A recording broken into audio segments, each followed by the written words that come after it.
My name is Lena, and I'm 34 years old. If you had asked me a year ago what my biggest dream was, I would have said to get engaged to the love of my life and finally feel seen. For most people, an engagement is a joyful milestone filled with laughter, love, and hope for the future. For me, it was the moment I chose to reclaim my voice after a lifetime of being silenced. I live in a city called Rosefield, a quiet yet charming place nestled just outside a major metropolitan area. It's where I've built a peaceful life away from the emotional chaos I grew up in. I've been with Lucas, my boyfriend of 6 years, and not once in all those years did I doubt that he was the one. He's steady, supportive, funny, and kind in all the ways that matter. When he proposed, I felt a mixture of joy and disbelief. Someone actually chose me. Me, not my younger sister Jenna. See, in my family, I was never the favorite. That title belonged to Jenna.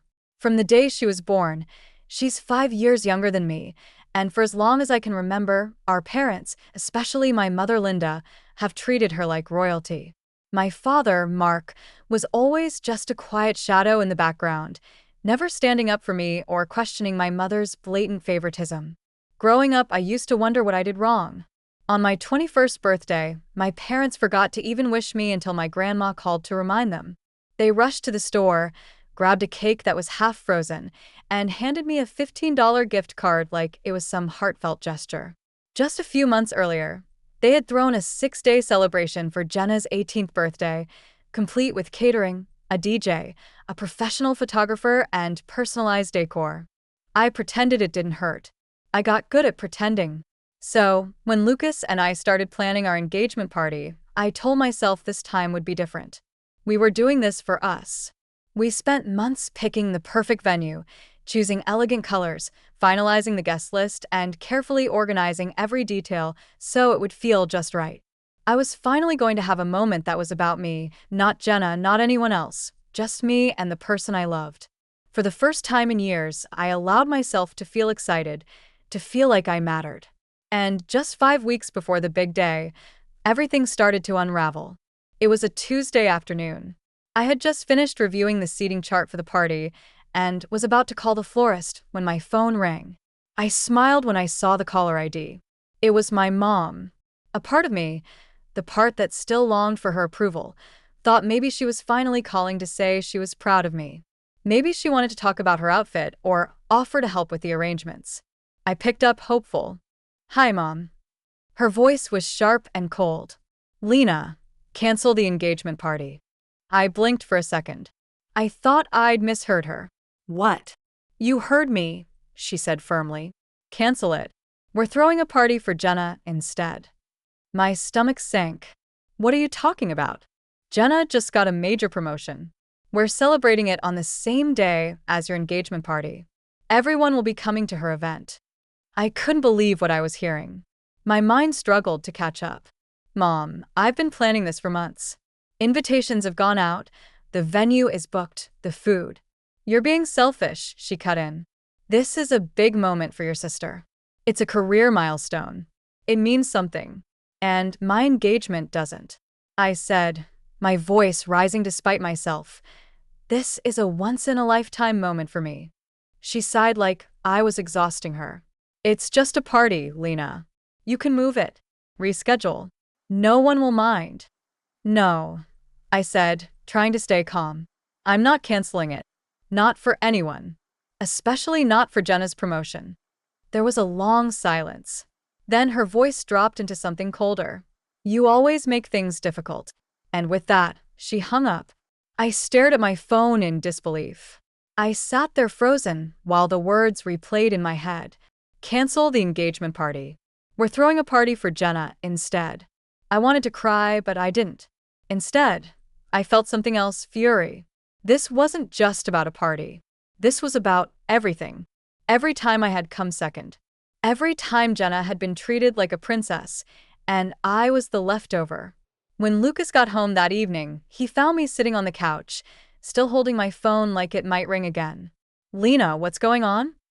I told him everything. Every word. He listened, jaw clenched, his eyes darkening with anger. "She actually said that to you?" he asked. I nodded, my voice tight. She wants me to give up my engagement party so they can celebrate Jenna's promotion. That's insane. I know. He sat beside me and wrapped his arm around my shoulders. We're not canceling anything. We've worked too hard for this. I leaned into him. I just wanted this one thing to be about me. He kissed my forehead. It is about you and me and our future, not them. And for the first time that day, I let myself exhale. The next morning, I woke up determined to shift my focus back to the party. Lucas and I still had a lot to finalize: floral arrangements, music playlist, catering confirmations. I had spent years being pushed to the background. I wasn't going to let this moment slip through my fingers just because my mother refused to see my worth. As I sipped my coffee and opened my laptop, my phone buzzed. It was a text from my cousin Lily. Lily, hey Lena, is everything okay with you and Lucas? I heard you guys broke up. I stared at the message, confused. Broke up? What was she talking about? Me? What? No. Who told you that? She replied almost instantly. Lily, Aunt Linda. She told Aunt Barbara that you and Lucas had a huge fight and called off the engagement. She said the party's canceled. I nearly dropped my phone. Panic rose in my chest as I called Lily immediately. What's going on? I asked as soon as she picked up. I don't know what to believe, Lena, she said. Aunt Barbara told me that your mom called her last night. She said the party was off and everyone should go to Jenna's celebration instead. My pulse thundered in my ears. I felt like I was standing in quicksand. Lily, none of that is true. Lucas and I are fine. The engagement party is still happening. My mom told me to cancel it for Jenna's promotion, but I said no. So now she's lying to everyone. Oh my God, Lena, I'm so sorry. I had no idea. It's okay, I said, swallowing the lump in my throat. But I need your help. Can you let people know the truth? The party is still on. Of course, she said without hesitation. I'll start calling and texting people right now. I spent the next few hours doing the same, message after message, call after call, each one more exhausting than the last. I explained to every guest on our list that the engagement was not canceled, that Lucas and I were fine, and that my mother had fabricated the entire story to sabotage the event. Some were surprised, others sympathetic. A few had already RSVP'd to Jenna's event, assuming mine was no longer happening. I didn't have the energy to convince them otherwise. All I could do was tell the truth. By the time Lucas got home that evening, my voice was hoarse and my fingers ached from typing. He sat beside me, reading my face. What happened? I told him everything, the lies, the calls, the texts. That's it, he said, his voice firm. We're done with them, Lena. Your mom, your dad, Jenna, all of them. I nodded slowly. I know you're right, but it still hurts. Lucas took my hand in his. You've done nothing wrong. You're allowed to celebrate your happiness. If they can't be part of that, then they don't deserve a seat at the table. I looked into his eyes and saw only love, only loyalty.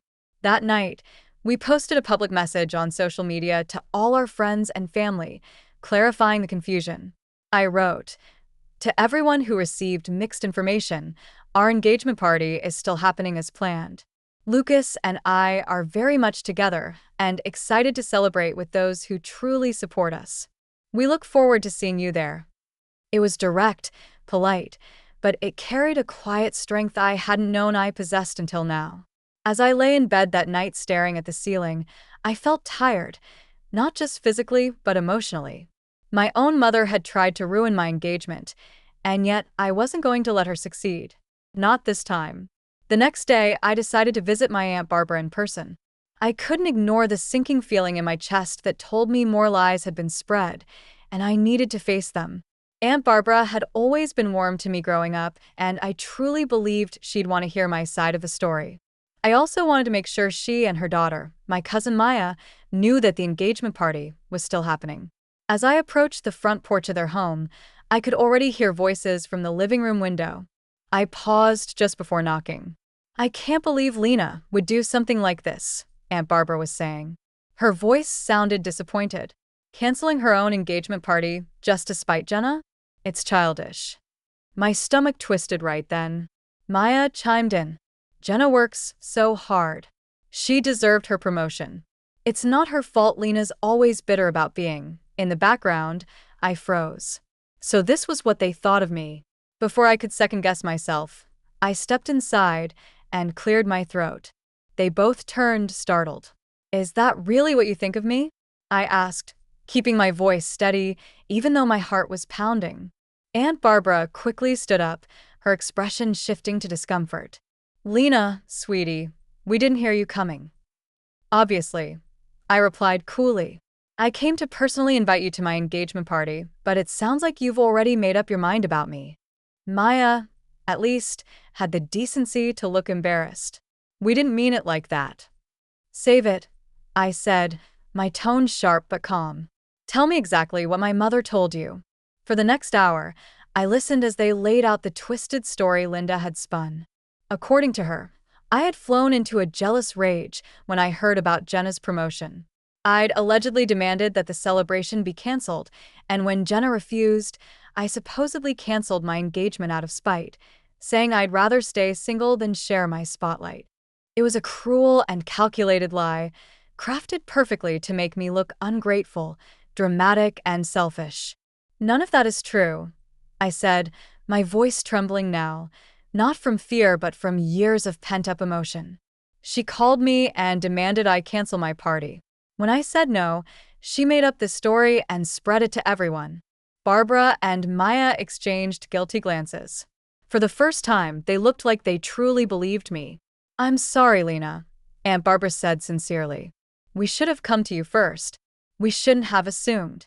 I nodded, swallowing hard. I've spent my entire life trying to be enough for that woman, and all she's ever done is push me aside. I'm done letting her rewrite my story. There was a long pause. Please, I said softly, help me undo this. I just want to celebrate something that matters to me for once. We will, Maya said. We'll make some calls. As I walked out of the house, the air felt a little lighter. Not because everything was suddenly okay, but because for the first time, I wasn't afraid to tell the truth, even when it hurt. Still, deep down, I knew this wasn't over. Linda wasn't done. And something told me she'd show up at the party. The night of our engagement party arrived faster than I expected.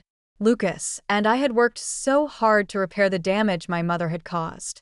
Now, as the lights sparkled above the garden venue and soft music drifted through the air, I allowed myself to smile. For once, I felt like the center of something beautiful. The guests who truly cared about us were there. Cousins, friends, Lucas's family, a few of my aunts and uncles who saw through the drama. Even Aunt Barbara and Maya showed up, offering me a warm hug and a simple, "We're so glad we came." Everything looked magical. The white tent glowed from within. The string lights shimmered like stars. The air was filled with soft laughter and clinking glasses. The band played our favorite jazz standards, and Lucas held my hand tighter every time someone offered congratulations. For a brief moment, I believed I had finally escaped the shadows of my past.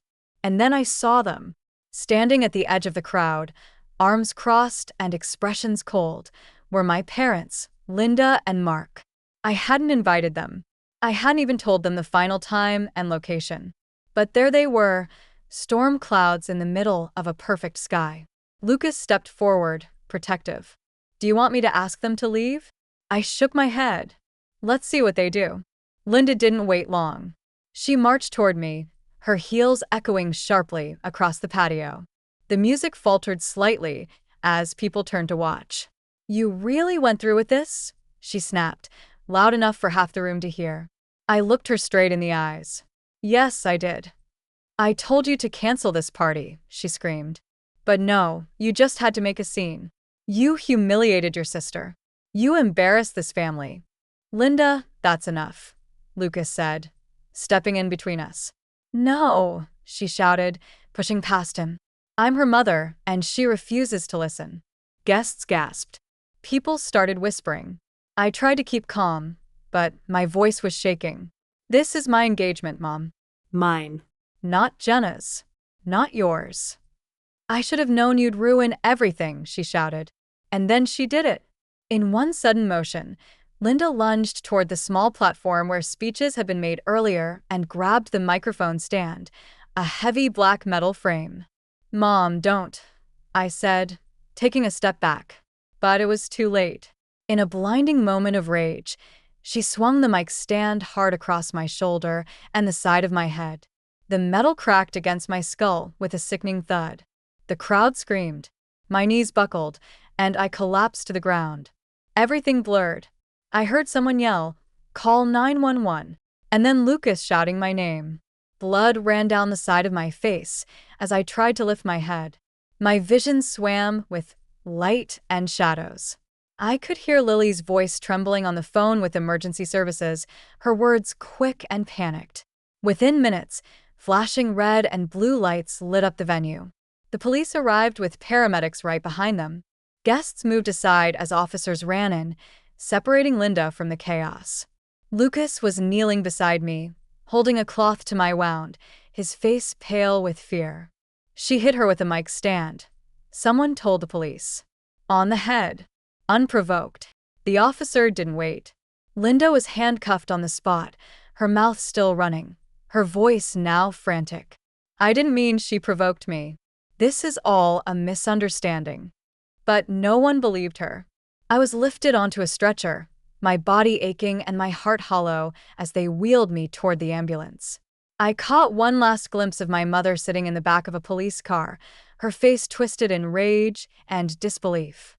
And as the ambulance doors closed, I felt something strange, relief.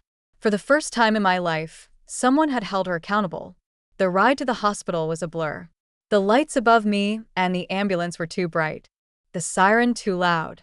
But the pain in my shoulder and the pounding at the side of my head kept me anchored in the moment. I remember Lucas holding my hand, his thumb gently brushing over mine as he tried to reassure me through tear-filled eyes. At the emergency room, the medical team worked quickly. A scan confirmed a minor concussion, a bruised collarbone, and a deep gash just above my right ear that needed 6 stitches. My shoulder had swelling that would take weeks to heal. The physical pain was sharp, but not as sharp as the emotional wound left behind.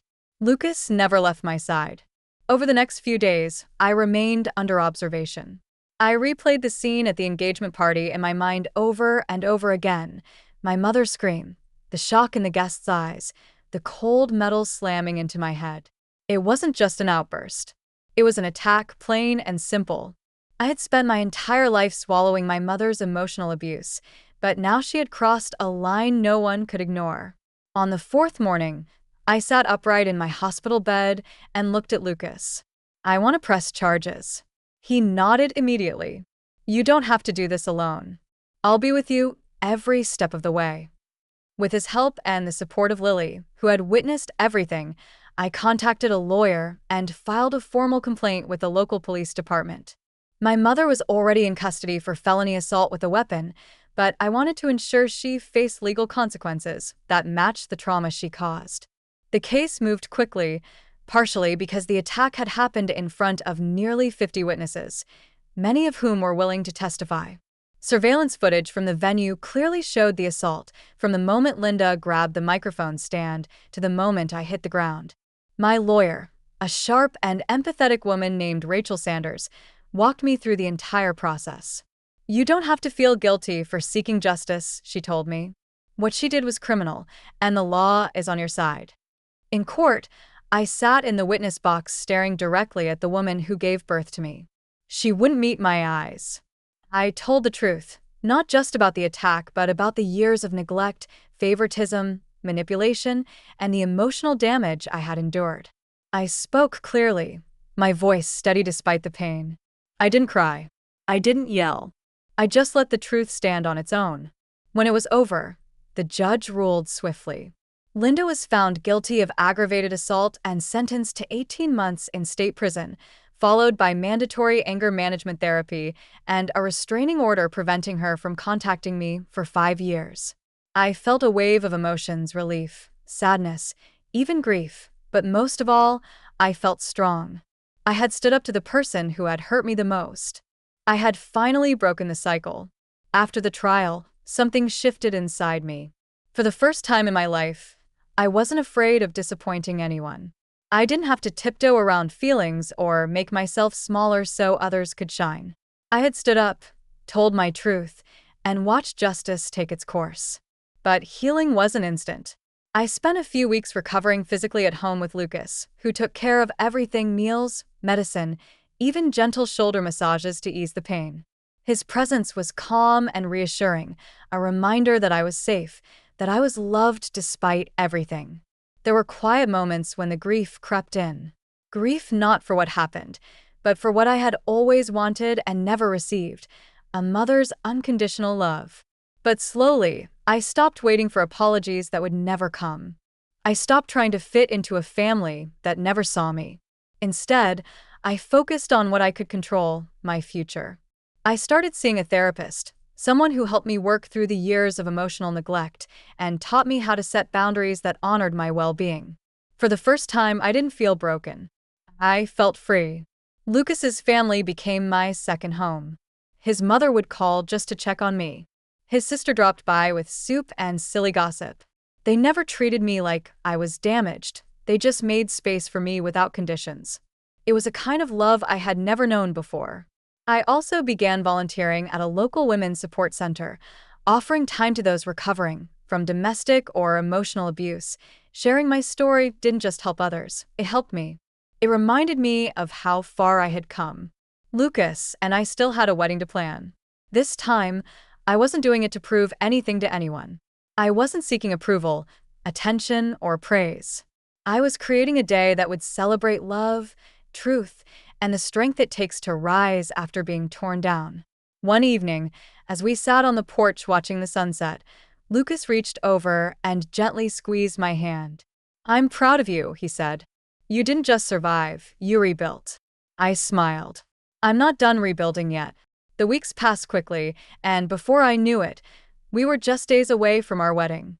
It wasn't going to be a grand production. That dream had changed. Now I wanted something real, intimate, authentic.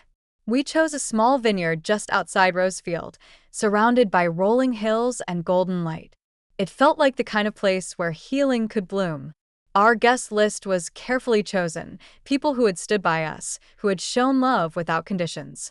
This time, there were no second thoughts about who should be there. I never sent invitations to Linda, Mark, or Jenna. I had no desire to reopen wounds, just to appear polite. My peace was worth more than their presence. The morning of the wedding, I stood in front of a mirror in a simple white dress. Soft curls framed my face, and a quiet calm settled in my chest. My reflection looked back at me, strong, serene, no longer someone seeking permission to be happy. As I stepped out onto the vineyard path, the sun cast a warm glow across the guests. I saw Lily wiping away a tear, Aunt Barbara and Maya clapping with wide smiles.